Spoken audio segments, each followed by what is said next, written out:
আজ আমরা ড্রাগন বল super manga পড়ব, যেখানে অ্যানিমে শেষ হয়েছিল। Munger chapter number 42 tournament of power শেষ হয়। অ্যান্ড্রয়েড 17 উইশ করে সব ইউনিভার্সগুলোকে আবার ফিরিয়ে আনা হোক। সব ইউনিভার্স ফিরে আসে আর সবাই অবাক হয় যে আমরা কিভাবে আবার বেঁচে আছি। গ্র্যান্ড প্রিস্ট বলে এটা ছিল ইউনিভার্স 7-এর ইচ্ছে। সঙ্গে বলে ইউনিভার্স 7 এখন পাওয়ার র্যাঙ্কিংয়ের নিচের দিক থেকে তৃতীয়। তারপর গ্র্যান্ড প্রিস্ট বলে সবাই প্রস্তুত হও, তোমাদের নিজেদের বাড়ি ফিরতে হবে। সবাই একে অন্যকে দেখে আর জিরেন গোকুকে বলে আমরা আবার দেখা করব ইউনিভার্স 7। নিজের ইউনিভার্স ফিরে আসার সময় গোকু অ্যান্ড্রয়েড 17কে জিজ্ঞেস করে, তুমি কেন তোমার উইশ বদলে ফেললে? আমি তো ভাবছিলাম তুমি হয়তো কোনো শিপ বা অন্য কিছু চাইবে।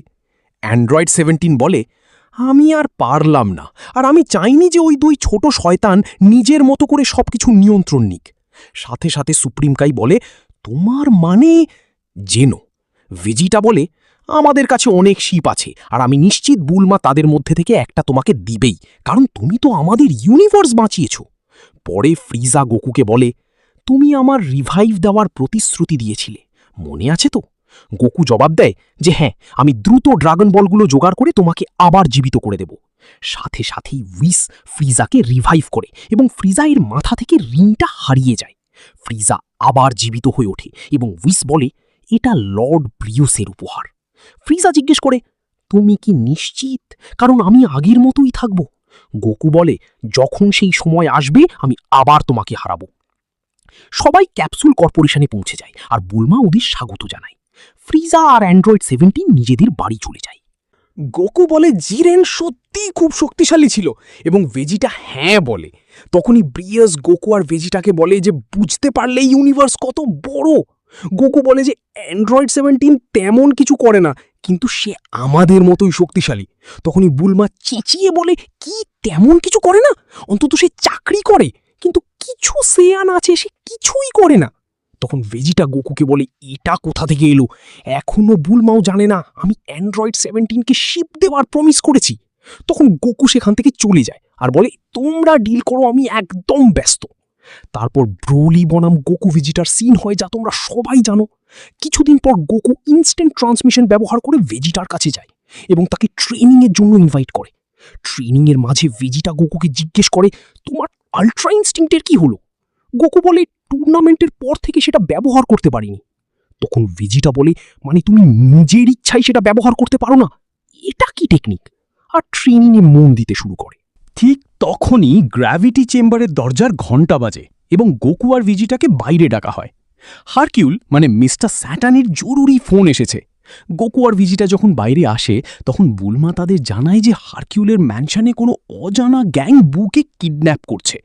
তখন ভিজিটা বলে, চিন্তার কিছু নেই, বু অনেক শক্তিশালী। গোকু বলে, আমার মনে হচ্ছে নতুন কোনো হিংস্রতা আসছে। উত্তরে ভিজিটা বলে, আমার তো কোনো পাওয়ার অনুভব হচ্ছে না। গোকু অনেক কষ্টে ভিজিটাকে মানায় আর দৃশ্য বদলে যায়। হারকিউলের ম্যানশনে হারকিউল ভিলেনকে বলে, তুমি কোথায় নিয়ে যাচ্ছ বুকে? আমার বুকে আমাকে ফেরত দাও। যখন হারকিউলের কাছে কোনো বিকল্প থাকে না তখন সে নিজের সুরক্ষার জন্য গুলি চালায় আর ভিলেন ব্যাকফায়ার করে তা উড়িয়ে দেয়। ভিলেন বলে, হারকিউল, আমি তো তোমাকে বলেছি না আমরা। তখন গোকু সেখানে এসে পৌঁছায়। হারকিউল গোকুকে দেখে খুব খুশি হয়। গোকু ভিলেনকে জিজ্ঞেস করে, তোমরা কারা আর তোমরা পৃথিবী থেকে কি চাই? নিশ্চয়ই তোমরা খারাপ লোক। ঠিক তখনই ভিজিটাও সেখানে এসে পৌঁছায়। ভিলেন গোকু আর ভিজিটাকে দেখে অবাক হয়ে যায়। গোকু আক্রমণ শুরু করে দেয় আর একের পর এক অনেকগুলো ভিলেনকে মারতে থাকে। এটা দেখে মেইন ভিলেন গোকুকে স্টানগান দিয়ে বেহুশ করে ফেলে। এটা দেখে ভিজিটা আর হারকিউল অবাক হয়ে যায়। তখনই ওই ভিলেন ভিজিটাকেও বেহুশ করে ফেলে। ভিলেন আদেশ দেয়, গোকু আর ভিজিটাকে স্পেসশিপে তুলে নাও, আমি ওদের সব কিছু আমার হেডকোয়ার্টারে জানাবো। তারপর জ্যাকো হাজির হয় আর গোকুকে জাগিয়ে তোলে। গোকু উঠে জিজ্ঞেস করে, আমি এখানে কি করছিলাম? গোকু জিজ্ঞেস করল, আমরা কোথায় আছি? আমরা গ্যালাকটিক পেট্রোলের হেডকোয়ার্টার্সে আছি। তখনই পেট্রোলের সেই মেম্বার, যাকে আমরা ভিলেন ধরে নিয়েছিলাম, গোকু আর ভেজিটাকে ক্ষমা চায় আর বলে, তোমরা তখন আমার কথা শোনোনি, তাই আমাকে তোমাকে বেহুশ করতে হয়েছে।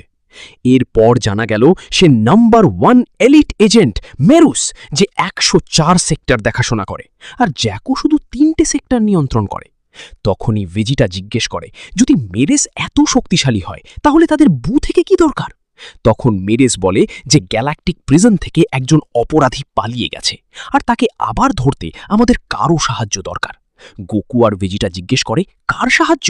তখন মেরেস বলে যে সেই চরিত্রটা যে তোমাদের মাজিন বুর ভেতর ঘুমিয়ে আছে, the great lords of lords, অর্থাৎ গ্র্যান্ড সুপ্রিম, যাকে মাজিন বু খেয়ে ফেলেছিল। আর এখানেই আমাদের চ্যাপ্টার শেষ হয়। যদি এই চ্যাপ্টারটা ভালো লাগে তাহলে লাইক আর শেয়ার করতে ভুলো না।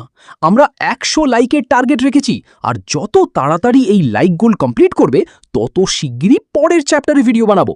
তোমাদের সাথে দেখা হবে পরের ভিডিওতে। ততদিনের জন্য ভালো থাকো।